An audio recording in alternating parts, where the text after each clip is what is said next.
Et quand ces personnes vont demander leur dédommagement, ça devient une querelle. Et vous voulez même les éteindre. Moi, je n'ai pas de travail. Oh. Tu vas me donner travail. Si tu veux me donner travail, il n'y a pas de problème. Il n'y a pas de problème. Oh. Moi, je n'ai pas de problème. Si tu me donnes travail, oh, c'est fini. Comme tu dis que moi, je n'ai pas de travail là.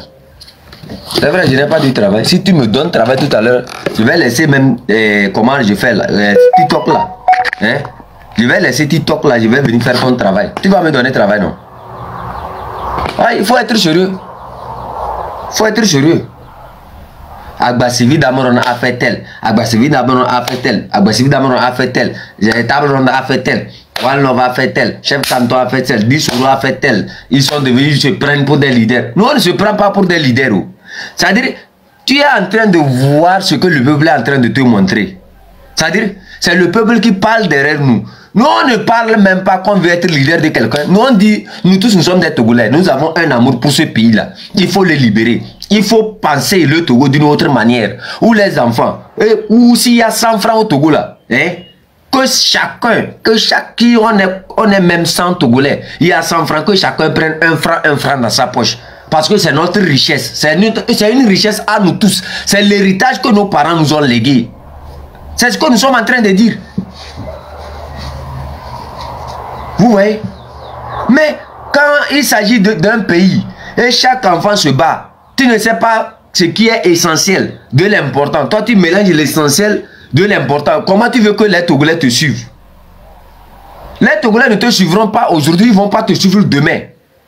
Parce qu'ils savent ce qui est le problème au Togo. Le vrai problème n'est pas ce que toi, tu es en train de nous dire. Que tu sois riche, que tu sois pauvre, le Togo nous appartient à nous tous. Mais toi, tu penses que le fait que toi, tu sois riche et que tu sois millionnaire, c'est-à-dire c'est toi seul qui dois parler et que les autres doivent te suivre. On ne peut pas te suivre comme ça.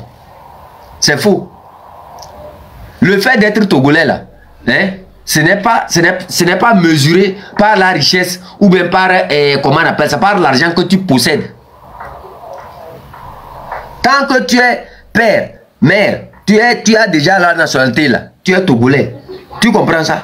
Donc chaque Togolais, hein, que tu sois petit, pauvre, tu sois quoi, pour ce qui est de l'exploitation des ressources de ce pays là, il doit avoir un partage équitable des ressources qui appartiennent à cette nation là. C'est ça notre vision. On ne dit pas qu'il faut avoir des milliardaires qui vont venir ici célébrer leur argent insultant les pauvres. Ce n'est pas ça le nouveau Togo. C'est pour ça que les gens ne viennent pas avec toi. Et je vais te dire, le peu d'abonnés qui te restent ne sont pas sincères avec toi. Eux sont là juste parce qu'ils attendent une opportunité où tu es en train de créer chaque fois que tu es riche. Ils attendent seulement que ce jour-là, tu puisses leur puiser quelque chose. C'est ça qu'on appelle laisse à profite. Laisse à profite, ils s'assoient sur des branches. Nous, on ne s'assoit sur aucune branche. Nous, on est là. Nous, on vous regarde. On se bat, on se regarde. On n'a pas le temps de venir s'asseoir sur vous, ta branche là. Sinon, ta branche là, tu nous as proposé de venir nous asseoir là, on a refusé. Tu comprends? Quand tu disais, quand tu étais dans mon niveau, tu dis, je vais te payer 150 000 francs par jour. Si tu travailles avec moi, j'ai refusé. Tu es allé voir le commandant Ma. Il n'a qu'à travailler avec toi, tu vas le payer. Il a refusé. Tu as vu? C'est-à-dire, le problème c'est que toi, tu ne connais pas l'essentiel de l'important. Tu mélanges tout. Et à la fin, ça se mélange à ton whisky aussi. Ça se mélange à ta manière de vivre. Ça se mélange à ta manière de répondre aux gens. Quand tu parles de la politique où la politique est un business. La politique est un business seulement au Togo.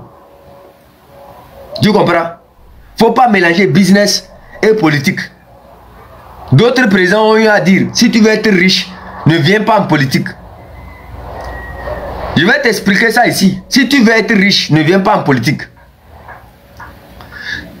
Tu as vu le Téléthon là?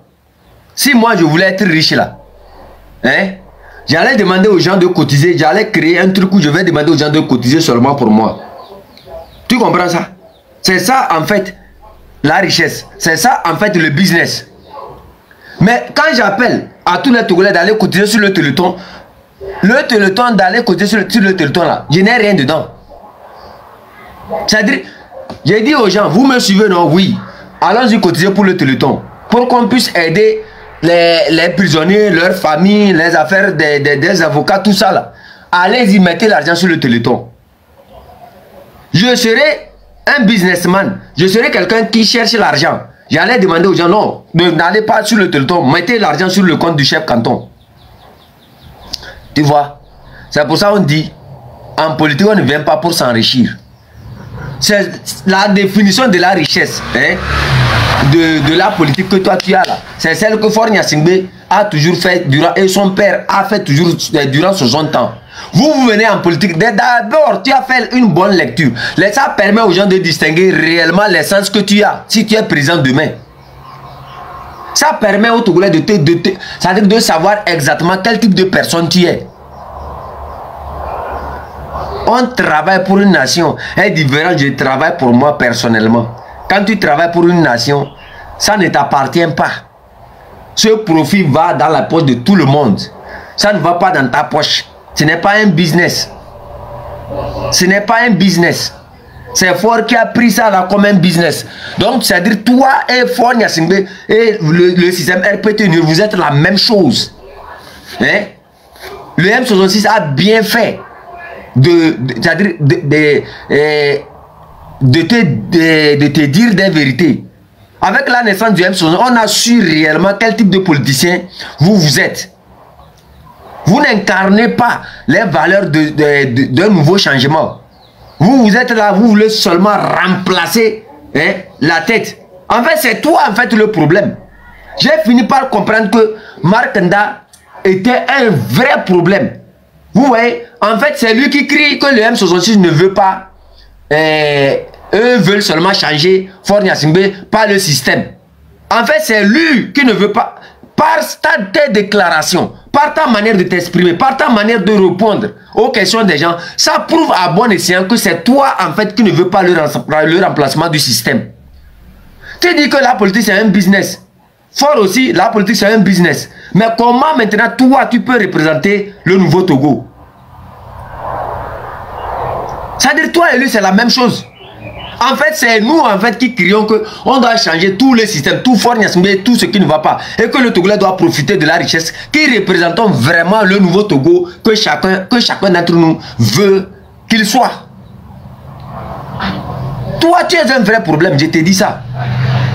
Et avec le temps, les gens vont encore te découvrir, au jour le jour. Les gens vont découvrir réellement quel type de personne tu es, quel type de personne tu incarnes. La politique est un business. La politique n'est pas un business, mon frère. La politique n'a jamais été un business. Si tu prends la politique comme un business, c'est-à-dire toi, tu ne vas même pas durer au pouvoir. Viens demander ça aux Ghanéens, ils vont te dire. Dans le nouveau gouvernement ghanéen, là, hein, je vais te dire quelque chose. Si on t'envoie 100 francs dans ta mairie pour faire quelque chose, dans l'immédiat, il y a une section qui est en train de contrôler tout ce que tu fais. On te fait passer devant la télévision, tu vas t'expliquer. S'il y a 100 francs qui est perdu, c'est l'intérêt du peuple. Ce n'est pas un business. Je te dis ça. Ce n'est pas un business. Quand on parle du business là, non, mais dans l'intérêt du peuple, là, il y a quel business là-bas? Si c'est dans l'intérêt du peuple, il y a quel business là-bas? Tu sais ce qu'on appelle business? Je ne sais pas comment. C'est pour ça que je dis, c'est l'école qui vous a compliqué. L'école là, ça vous a vraiment compliqué. C'est-à-dire, vous vous basez des mots du dictionnaire. En fait, le dictionnaire que vous voyez là, c'est des trucs à corriger. Le sens des mots, c'est des trucs. Les gens qui ont écrit le dictionnaire là, je vais vous dire une chose. Les gens qui ont écrit ce dictionnaire là, l'ont écrit aussi à leur avantage. Sinon, la vie, le quotidien que nous vivons là, ça n'a rien à voir avec comment on appelle ça, les définitions des mots que vous voyez dans le dictionnaire là. On dit la politique c'est quoi? La politique c'est quoi, mon frère? Le dictionnaire te dit quelque chose. Sur le terrain, qu'est-ce que tu es en train d'observer? Les gens nous parlent de démocratie. La démocratie, c'est elles qui sont allés dans telle université, ils ont fait telle université, ils ont fait telle université. C'est eux qui sont en train de diriger maintenant. Montre-moi réellement si la démocratie qu'ils sont en train de nous dire, c'est ça qui est sur le terrain. Même au temps de nos grands-parents, nos grands-parents sont les fondateurs de la démocratie. Sinon, il y a des mal, ils n'allaient même pas vivre à Tchichaou. Tu sais ça? Si nos grands-parents étaient mauvais comme fort là, hein, et son père là, je t'assure au nom de Dieu, il n'allait pas vivre à Tchichaou. Nos grands-parents allaient exiger qu'il quitte le Togo. Tu comprends ça?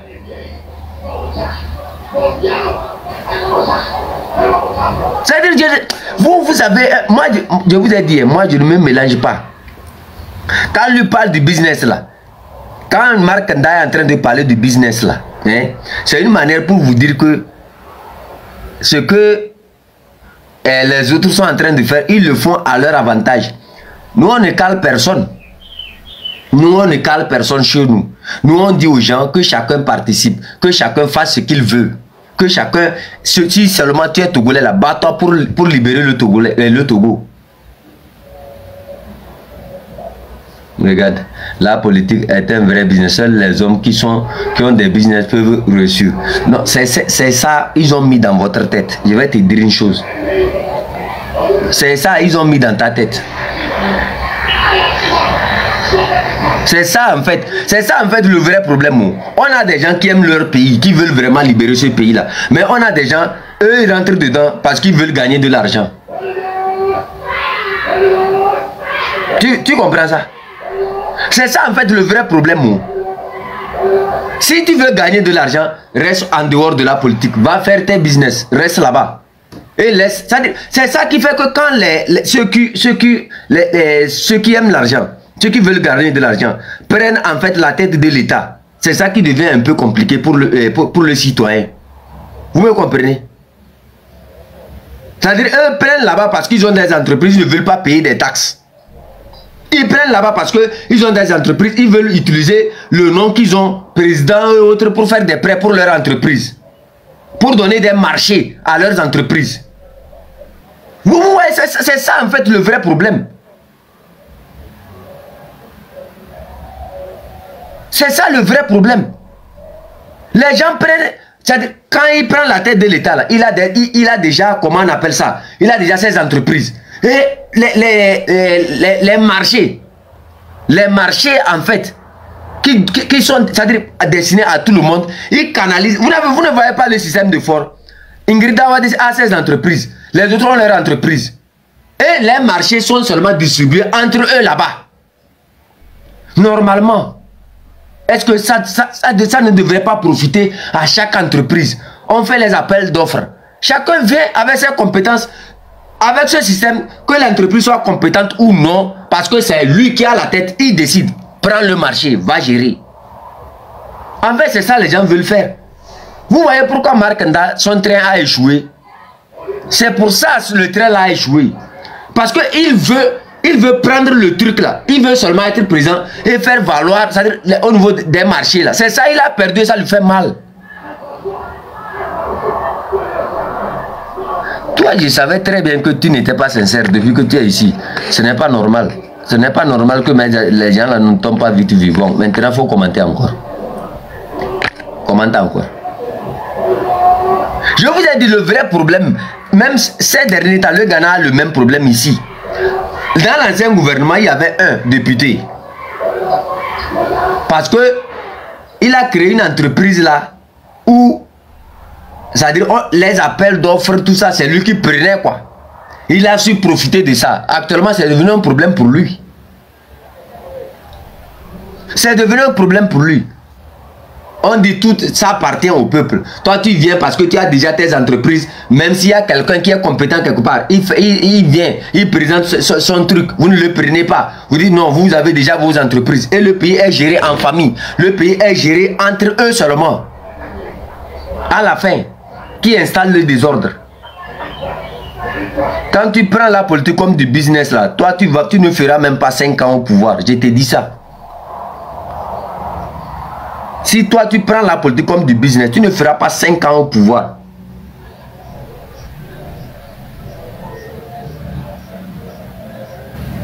On vous a fait croire que non, entre alliances, c'est ça, c'est la même solution à aller faire à Kara.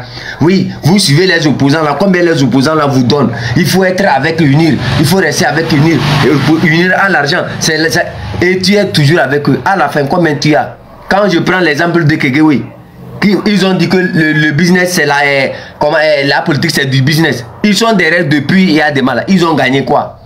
Regardez le petit de Kegewe, l'ambassadeur là, qu'est-ce qu'il a? Il n'a rien. Il est toujours, il va payer les trucs des Chinois pour embellir la chambre qu'il a dans la maison de son père là. Mais ceux qui ne font même pas partie de ce système d'union ont gagné, ils ont construit, ils ont tout. On vous fait croire que non, les 50 000 francs qu'on vous a donné, en fait c'est ça le business. Alors que dans le normal, si tu as ton travail là, hein, comme les Ghanéens ici, là, vous avez vu, on appelle au recrutement, les gens vont. D'autres ne vont, même dans ma zone là, moi personne, je n'ai vu personne aller, les gens ne veulent même pas. Eux sont trop concentrés sur leur business. Dans les pays pauvres, vous pouvez avancer cette idée là. Hein, dans les pays où vous avez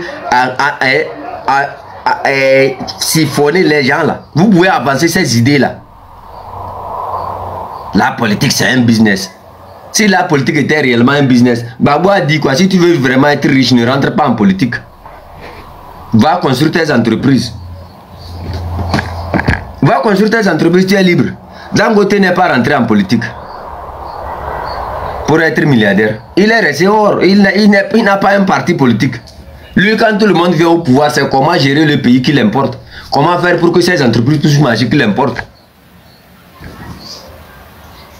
Eux, ils s'approchent des gens parce qu'ils veulent des marchés, tout ça. C'est tout. Mais toi, tu viens en politique pour faire du business. À la fin, c'est pas la corruption que tu amènes. Même l'idée même que la politique soit du business, c'est déjà que tu es corrompu déjà. Toi, tu es déjà corrompu. Si la politique pour toi est du business, c'est que toi, tu es déjà corrompu. Moi, je te dis ça. Ce qui veut dire que si quelqu'un vient, ok, supposons que pour exploiter les phosphates, là, il faut 100 000. La personne vient, il dit non. Tu sais, on est nombreux à vouloir exploiter ça là. Je vais te donner, comment on appelle ça? Je vais te donner 200 000 francs, tu prends, tu me remets. Ah, et pourtant, la personne qui a mené les machines, tout ce que la personne a mené, ça ne vaut rien. Tu prends, tu donnes. Si pour toi la politique, hein, si pour toi la politique là, hein, c'est du business, c'est que tu es déjà corrompu déjà. Tu ne peux pas être président. Tu ne peux même pas être député. Parce que tu vas prendre les aspirations de ton peuple là pour aller faire du business avec. Moi, je t'ai dit ça. Donc, pour l'instant, ce qui veut dire que tu es en train d'utiliser les aspirations de ce peuple-là juste pour te hisser à la tête et faire ton business. C'est que tu joues avec les sentiments des gens. Tu es en train de jouer avec les sentiments des Togolais. C'est que oui, les problèmes de Togolais existent. Mais toi, tu dois prendre ça pour aller faire le business, gagner l'argent. C'est tout ce que tu es en train de dire aux Togolais. Inconsciemment, tu ne sais pas.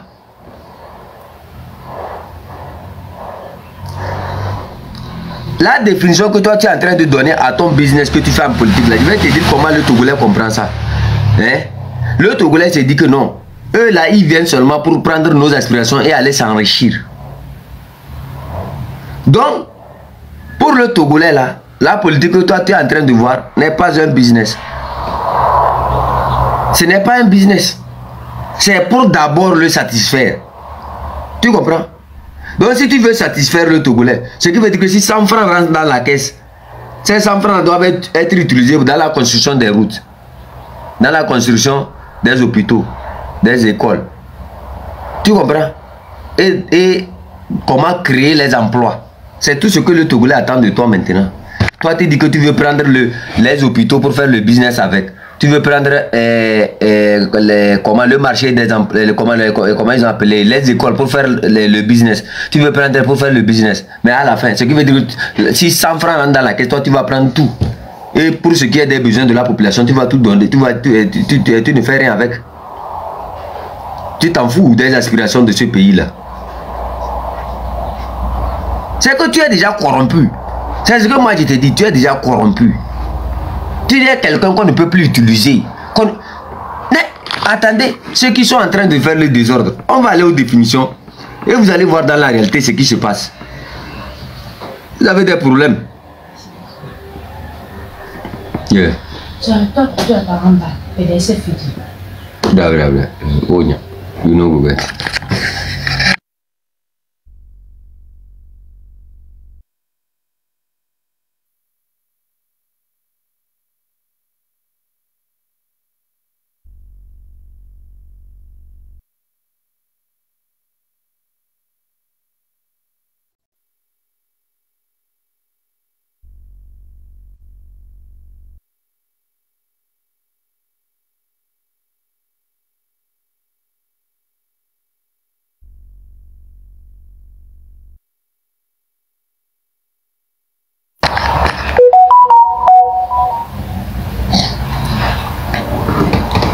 Allez-y, vous pouvez... oh yo, c'est maintenant je vois une invitation même. Oh, excusez-moi, moi je ne regarde plus la partie des invitations là. Hein. Mes sincères excuses.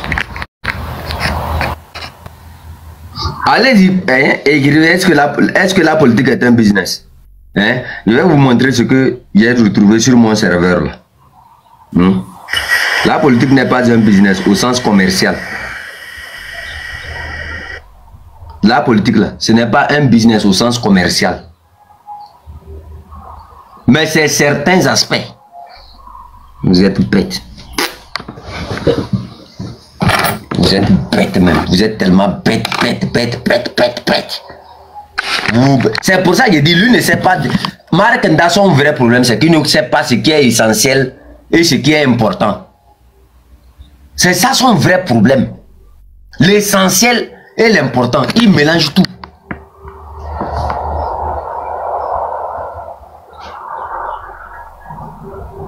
Mais certains aspects de la politique peuvent s'apparenter à un business.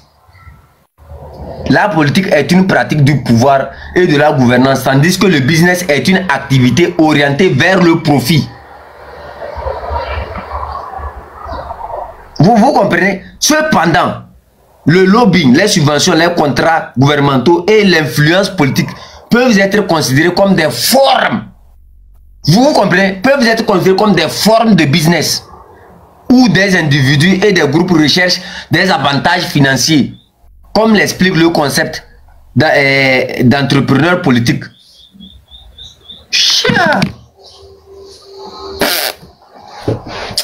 C'est-à-dire, non, le Togolais, sincèrement, nous on n'est pas allé à l'école. Nous on n'est pas allé. Qu'est-ce que j'ai dit ici? C'est-à-dire, l'essentiel est différent de l'important. On prend certains aspects du truc politique comme si c'était un business. Ce n'est pas un business, mon frère. La politique n'a jamais été un business. Jamais. Aïe. Grand frère, bonne arrivée. Oh. Sincèrement, après on va se dire qu'on connaît. On est devenu professeur de quoi. Professeur de quoi. Même quand on parle des influences et lobbying, les entreprises font du lobbying pour influencer les décisions politiques qui affectent comment on appelle ça, leurs intérêts commerciaux. Oh.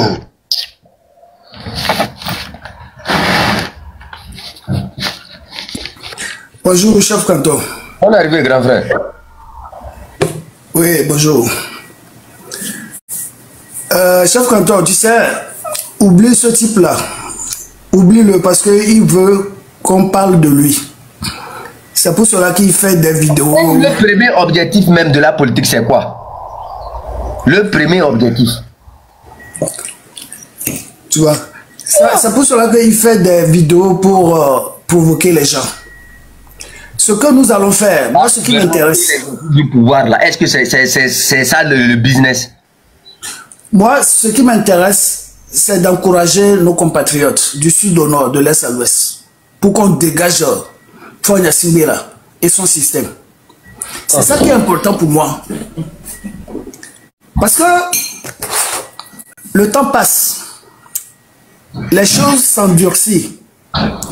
Donc, si nous ne faisons pas attention, l'année va passer et on n'aura pas ce que nous voulons. Parce que les gens comme Makindala, ils sont là pour nous distraire. Makinda, il a déjà raté son mouvement à cause de son égoïsme, à cause de son entêtement. Parce qu'il croit qu'il est plus intelligent que les autres Togolais. Moi, je ne suis pas contre lui. Hein. Lui, il croit que quand on le critique, on est contre lui. Mais non. Mais quand tu cherches l'intérêt général, il faut savoir parler aux gens. Il faut savoir répondre aux gens. Ne prends pas l'intérêt général comme une société privée. Non. C'est ça la réalité. Donc, moi, je veux profiter de l'occasion pour demander à mes compatriotes des Togolais intègres, dignes d'être fils de la patrie et qui veulent le changement de se mettre au travail, de faire tout pour empêcher ce régime dictatorial sanguinaire illégitime de continuer à nous gouverner. Parce que... Grand frère, oui. Grand frère, en fait, c'est que quoi? Lui, quand il parle, il ne sait pas distinguer ce qu'on appelle la légitimité en politique. C'est ça. La légitimité en politique, là, hein, c'est très important.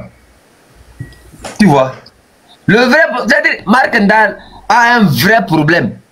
Tu vois que, quelque part, là, quand il regarde la manière dont il agence ses idées, c'est-à-dire, il est en train de dire inconsciemment aux Togolais que quand moi je vais rentrer en politique, là, c'est seuls les gens qui m'ont soutenu qui auront les marchés. Il est en train de dire aux gens, c'est seules mes entreprises qui vont exercer quelque chose. Tout à fait. C'est dans l'intérêt général. Ce n'est pas dans l'intérêt personnel. Ce n'est pas une entreprise. Tu comprends ça? Ouais, lui là, s'il prend le pouvoir, il va nous chasser dans, du pays. On parle du business en politique là, c'est comme quoi aujourd'hui, le parti, le chef, notre canton a percé. Et j'ai dit aujourd'hui que, écoutez, on a besoin de ressourcer notre canton. Mais il ne faut pas qu'on profite des richesses du pays. Mais qu'est-ce que nous on va faire? Au nom du chef canton de Kwenzingde, on va vendre des tricots. Au nom du chef canton de Kwenzingde. Et on écrit, chef canton de Kwenzingde, on vend ça aux gens. Et les gens payent. Et nous on met ça dans notre caisse. C'est-à-dire on utilise en fait notre influence pour vendre nos produits. C'est ça. Ça n'a rien à voir avec prendre ce qui appartient au général et le mettre au particulier. Vraiment. Mais c'est ça que Yadema faisait dans le temps. Oh. Hein, il demandait l'argent en kilos. Et quand le ministre de l'économie a refusé, on a tous compris ce qui lui est arrivé. Donc, Fort nous a dit, je crois que c'était en 2018 qu'il a des dettes à rembourser. C'est parce qu'il voulait amasser l'argent du Togo pour nous combattre. Parce qu'il se croit plus important que les autres Togolais. Alors que le pays n'appartient pas à son père. Hein? Le pays n'appartient pas à son père. Un pays n'appartient à personne, hein, dans ce monde. Les Togolais doivent comprendre ça et pour changer leur mentalité et faire sauter Fort radicalement. Parce que c'est un devoir qu'on doit faire. Le temps passe, hein, le temps passe. Le temps passe. Donc, de toute la façon, ils ne vont jamais réussir. Ils ne vont jamais réussir. Les fils de là, vous n'allez jamais nous gouverner. Hein? Vous n'allez jamais nous gouverner. Les fils des anciens ministres là, des anciens députés là, les fils de Yadema là, vous n'allez jamais nous gouverner. Donc, on a tous vu ce qui s'est passé en 2005, en 2010, 2015, 2020. On a tous vu, hein. Donc, si quelqu'un se laisse faire, ce groupe-là, RPT-Uni là, c'est des gens qui n'ont pas de pitié. Ils ne nous aiment pas. Et c'est ça que nous voyons sur le terrain. Sinon, si c'est que c'est des gens qui ont quelque chose dans la tête pour partager avec tous les Togolais, ils ne vont pas commencer à enlever les gens, en torturant les gens, en séquestrant les gens.